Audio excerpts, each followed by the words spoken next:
16년 전 전세계 게이머들의 눈시울을 붉혔던 애담 윈터스의 퇴장은 윈터스 가문을 옥죄던 잔혹한 연쇄비극의 완벽한 마침표처럼 보였습니다. 하지만 이야기는 자신의 몸속에 흐르는 기괴한 힘을 저주하던 한 소녀의 위험한 결심에서 다시 시작되었습니다. 2037년 갓난아기였던 딸 로즈마리는 이제 16살의 소녀가 되었습니다. 그녀는 세상 그 누구보다 강력하고 특별한 능력을 지닌 채 태어났지만 정작 그녀가 평생을 바쳐 간절히 원했던 것은 단 하나, 남들과 똑같은 평범함이었습니다. 학교에서는 괴물이라 손가락질 당하고 정부의 삼엄한 감시 아래 이름조차 숨긴 채 살아가야 했던 로즈. 그녀에게 아버지 에단은 영웅이 아닌 자신에게 저주받은 핏줄을 물려주고 사라진 원망스러운 빈자리였습니다. 평범한 삶을 향한 갈망이 극에 달했을 때 크리스 레드필드의 부대원 중 한 명인 K9이 그 능력을 없앨 수 있다며 실험을 제안했고 로즈는 망설임 없이 승낙합니다. 하지만 그것은 구원이 아닌 16년을 기다려온 균군의 정교한 덫이었습니다. 로즈가 실험을 위해 균군의 파편에 손을 대는 순간 차가운 심연의 세기가 소녀를 집어삼켰습니다. 아버지가 자신의 모든 것을 바쳐 지켜냈던 그 소중한 생명을 미끼로 죽은 자들의 기억이 소용돌이치는 사지 속으로 로즈는 다시 한번 내던져집니다. 빨려 들어간 그곳은 16년 전 아버지가 마지막 숨을 거두었던 지옥 같은 무대였습니다. 뒤틀린 채 재구성된 기억의 공간에서 로즈는 자신과 똑같이 생긴 수많은 로즈들이 괴물들에게 사냥당하는 참혹한 광경을 목격합니다. 모기조차 없이 막다른 길에 몰려 절망에 빠진 그 순간 믿기 힘든 광경이 펼쳐집니다. 벽에 길이 열리고 차가운 벽면에 황금빛 글자들이 새겨지기 시작한 것입니다. 그렇게 로즈는 황금빛 글자의 도움을 받아 기괴한 저택 다름 아닌 16년 전 아버지가 피를 흘리며 헤맸던 디미트레스쿠 성의 차가운 복도에 발을 내딛습니다.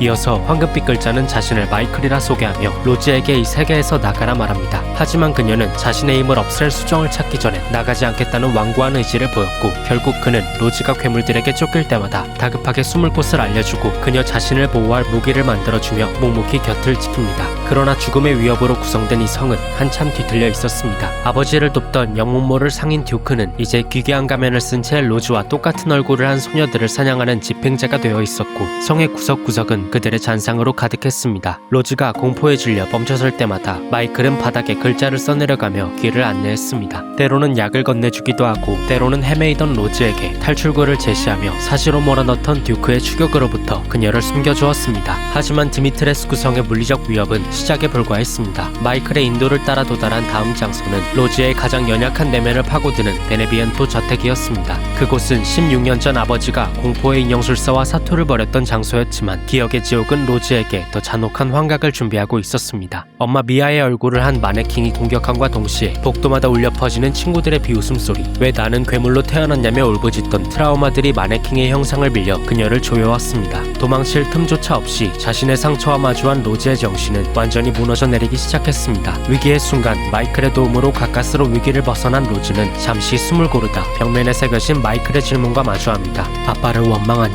그 짧은 문장 앞에서 로즈는 16년간 가슴속에 묻어두었던 이야기를 꺼내놓습니다. 아빠가 있었으면 어땠을까 하는 마음, 괴물이라 놀림당할 때 내 편이 되어줄 누군가가 간절했던 기억들, 원망은 사실 채워지지 못한 거대한 그리움의 다른 이름이었습니다. 로즈의 고백이 끝나자 마이클은 그녀를 자신의 비밀스러운 공간으로 안내합니다. 그곳은 기괴한 괴물들이 득실거리는 외부와는 완전히 단절된 마치 멈춰버린 시간 속에 박제된 듯한 평온한 방이었습니다. 따뜻한 조명이 비추는 그 방 안에는 로즈의 어린 시절 사진들과 아기 침대 그리고 에단이 생전에 아꼈던 물건들이 고스란히 놓여 있었습니다. 균근이라는 죽음의 바다 한가운데에 에단이 오직 가족을 향한 기억만으로 빚어낸 마음의 성역이었습니다. 로즈는 그곳에서 아버지가 남긴 마지막 편지를 읽으며 비로소 깨닫습니다. 아버지가 자신을 얼마나 사랑했고 또 로즈 자신이 얼마나 사랑받았는지 말입니다. 하지만 이 눈물겨운 재회는 잔혹하게 깨어집니다. 따뜻했던 가족의 풍경이 순식간에 기괴한 균사체로 뒤덮이며 방 한가운데서 한 소녀의 서늘한 웃음소리가 들려옵니다. 20년 전 루이지애나의 폐가에서 에단의 가정을 파괴했던 모든 비극의 시초, 이블린이었습니다. 균군의 깊은 심연 속에 의식으로 남아있던 이블린은 자신은 결코 가질 수 없었던 진짜 가족의 사랑을 받는 로즈를 보며 걷잡을 수 없는 질투를 쏟아냅니다. 창조주의자 어머니와 같았던 마덤 미란다는 자신에게 관심조차 주지 않았습니다. 반면 자신을 죽인 남자의 딸인 로즈가 미란다의 관심을 독차지하고 심지어 죽은 아버지의 보호까지 받는 것을 보며 버려진 아이의 슬픔은 걷잡을 수 없는 징후로 변했습니다. 이블린의 비틀린 질투는 로즈를 죽음의 문턱까지 몰아넣었습니다. 왜 너만 사랑받는 거야 란 절규와 함께 사방에 세상에서 솟아오른 균사체들이 소녀의 숨통을 조여오던 그 순간 황금빛 입자들과 함께 마이클이 나타나 로지를 밀쳐내 가까스로 목숨을 건집니다. 그리고 로지는 자신을 구해준 목소리를 들으며 깨닫습니다. 마이클이 자신의 아버지란 사실을. 포기하지 말라는 아버지의 목소리를 떠올리며 의지를 다진 로즈는 이제 이 비극의 뿌리가 시작된 균군의 가장 깊은 심연에 도달합니다. 그곳은 16년 전 아버지가 마지막 숨을 거두었던 그 차가운 설산의 마을이 재구성되어 있었습니다. 마을의 골목마다 나타나는 괴물처럼 변해버린 자신들을 쓰러뜨리며 앞으로 나아갔고 그렇게 균군의 동굴에 도달합니다. 로즈는 그곳에서 생성되고 있는 자신들을 목격하게 되고 책상에 남겨진 어느 연구자의 낡은 기록들을 하나씩 들춰보기 시작합니다. 먼지 쌓인 파일 속에는 죽은 만큼 아득한 비밀이 적혀 있었습니다. 시간과 공간을 초월한 이 세계는 균군이 집어삼킨 죽은 자들의 기억으로 빚어진 세계였고 연구자 자신도 죽은 뒤 균군에 흡수되었으나 연구를 통해 이젠 이블린처럼 타인의 정신까지 간섭이 가능했습니다. 그의 목적은 누군가의 의식을 되살리기 위함이었고 목표의식을 로즈마리 윈터스에게 이식할 생각으로 그녀의 복제품들을 만들었지만 핵심 능력까지 복사하진 못했고 실패의 원인을 분석하다 원본을 이 세계에 데려와 연구해야 한다는 결론에 다다랐습니다. 이외 복제체에게도 능력이 발현되는 순간이 있었는데 그것은 죽음이 다다를 때의 순간이었고 이를 이용하기 위해 연구자는 본인의 첫 번째 피조물에게 복제체들을 극한의 상황에 몰아넣는 임무를 부여했습니다. 그가 바로 이 세계에 있던 듀크였습니다. 그들을 통해 로즈를 그릇으로 만들려던 연구자의 계획은 에단의 의식과 함께 들어온 이블린의 의식과 마이클의 도움으로 방해받았고 결국 로즈는 수정을 찾아 균군의 심장부까지 다다랐습니다. 마침내 갈망하던 평범함을 거머쥐려는 찰나 차가운 조소가 동굴 안을 가득 채웁니다. 죽음조차 잊은 집념의 망령 마더 미란다였습니다. 그녀는 비웃으며 안전을 드러냈는데 이 과정의 시작점인 K9이 사실은 자신이 보여줬던 환각이었고 수정을 통해 위협이었던 힘까지 잃게 만들었으니 이제 로즈를 그릇으로 만들겠다 말합니다. 모든 것이 미란다가 짜놓은 정교한 덫이었음을 깨달은 로즈가 절망하며 무너져 내릴 때 에단이 나타났고 로즈를 탈출시킵니다. 끝까지 쫓아온 미란다를 저지하기 위해 딸에게 도망치라 말하며 배갑게 뚫린 아버지의 비명을 들은 로즈는 수정을 깨트리며 힘을 되찾았고 미란다와 맞섰습니다. 그녀를 압도하는 듯 했으나 그 힘은 상상을 초월했고 위기의 순간 에단은 가족을 지킬 수 있었던 그 힘을 로즈에게 전합니다. 그녀는 결국 미란다를 쓰러뜨렸고 미란다는 그토록 원했던 그릇에 의해 균군의 세상에서마저 소멸합니다. 주인이 사라지며 붕괴되기 시작한 균군의 세계에서 처음이자 마지막으로 마주한 에단과 로즈는 그동안 지켜주지 못해서 미안하단 말과 아빠는 자신을 향상시켜줬다는 말로 마음을 전했고 다신 없을 사랑한다는 인사와 함께 현실로 돌아왔습니다. 그리고 로즈의 손엔 아버지의 낡은 결혼 반지가 있었습니다.